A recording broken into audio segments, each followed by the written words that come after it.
Imagine being born into the most powerful family in England, a prince that the king had waited for his whole life. That was Edward VI, the only true son of King Henry VIII.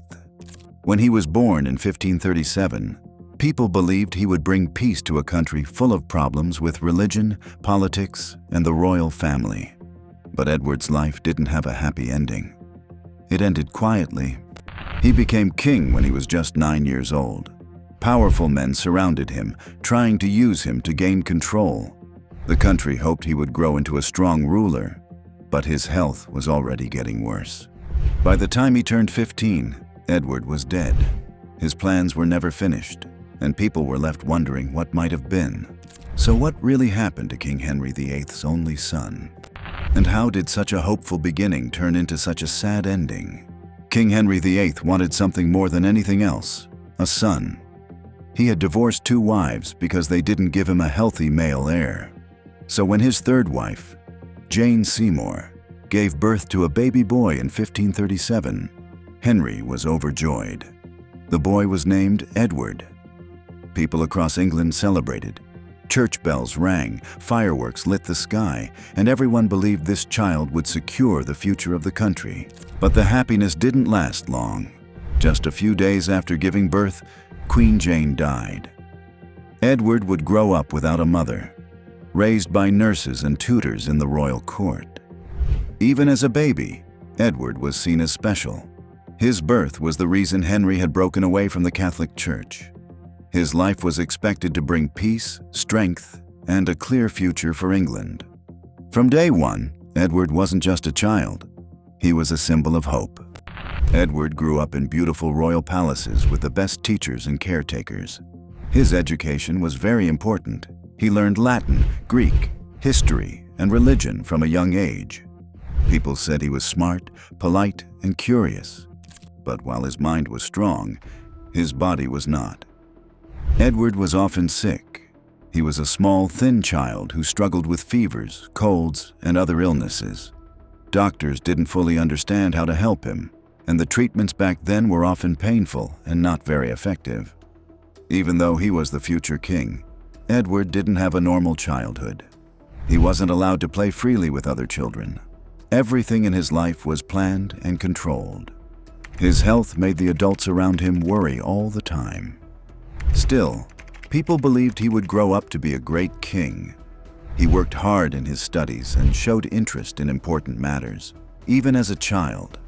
But behind the royal titles and rich clothing was a boy whose body was already struggling.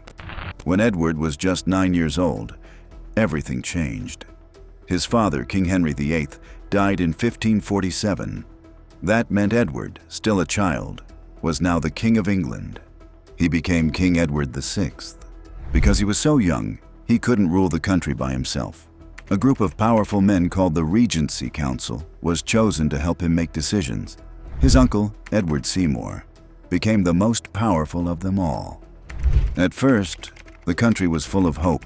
People thought Edward would become a strong and wise ruler. He was interested in religion and supported Protestant ideas, which were very different from the Catholic Church his father had once followed. Edward signed laws and made changes, but most of the real power was in the hands of the adults around him. They argued, made deals, and fought for control. Edward tried to understand everything. He wrote in a diary, paid attention during meetings, and studied hard. He wanted to be a good king. But behind the scenes, others were using his name to gain more power for themselves. And all the while, Edward's health was slowly getting worse. After Edward became king, he was too young to rule on his own. So adults ruled for him. At first, his uncle, Edward Seymour, the Duke of Somerset, was in charge. He made big changes. He pushed for Protestant religion, closed down Catholic churches, and made new laws. But not everyone agreed with his ideas. Some people thought he was too powerful. Others said he didn't take care of the country's problems, like high prices, angry workers, and fighting over religion. In 1549, he was removed from power. Then, a new man took over, John Dudley, the Duke of Northumberland. He was clever and knew how to get what he wanted. He became Edward's main advisor and kept tight control over the young king's decisions. Edward continued to support Protestantism. He passed laws that changed the way people worshipped. He believed strongly in his religion and wanted England to follow it. But many people were confused or angry about all the changes. During these years, Edward was growing older and sicker. He worked hard, but he was weak. The adults around him were making plans for what would happen if he died young. Some even started thinking about who should be king or queen next. Edward was still the king in name, but others were fighting over his crown behind the scenes. By early 1553, Edward was very sick. He had been getting weaker for months. He was pale, thin, and coughing all the time. Some people thought he had tuberculosis, a serious illness that was common back then and often deadly. Doctors tried everything they could, but nothing worked. Edward continued to lose weight, and his skin turned a strange color. He had trouble breathing, and even walking became hard. He was only 15 years old. Even though he was so ill, Edward still thought about his country. He didn't want England to go back to Catholic rule after his death. His older half-sister, Mary, was Catholic, and next in line for the throne. So, with help from his advisors, Edward came up with a new plan. He named Lady Jane Grey, his cousin, as the next queen. She was a Protestant like him. Edward believed she would protect the changes he made. Edward's health got worse fast. In July 1553, he died quietly at Greenwich Palace. His death was kept secret for a few days, because the people around him were still trying to make sure their plan worked.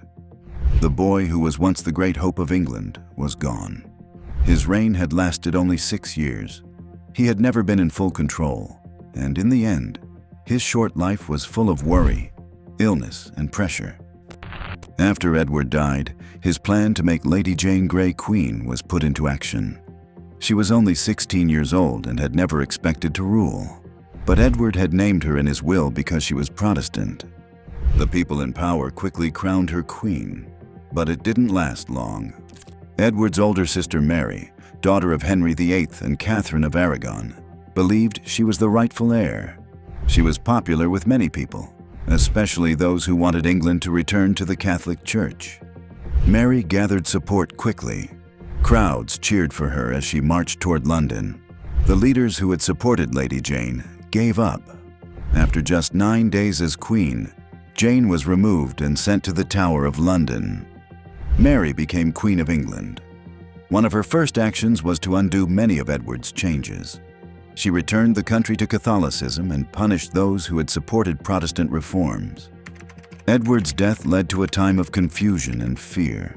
His hopes for a Protestant future were almost lost. The country had followed a child king into a storm, and now it would face even more religious conflict under Queen Mary. Today, Edward VI is often forgotten in history. He ruled for only 6 years and died so young that many people don't know much about him.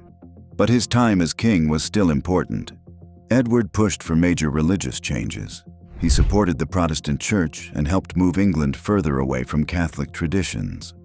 Some of the prayers and church services started during his rule are still used today. Historians see him in different ways.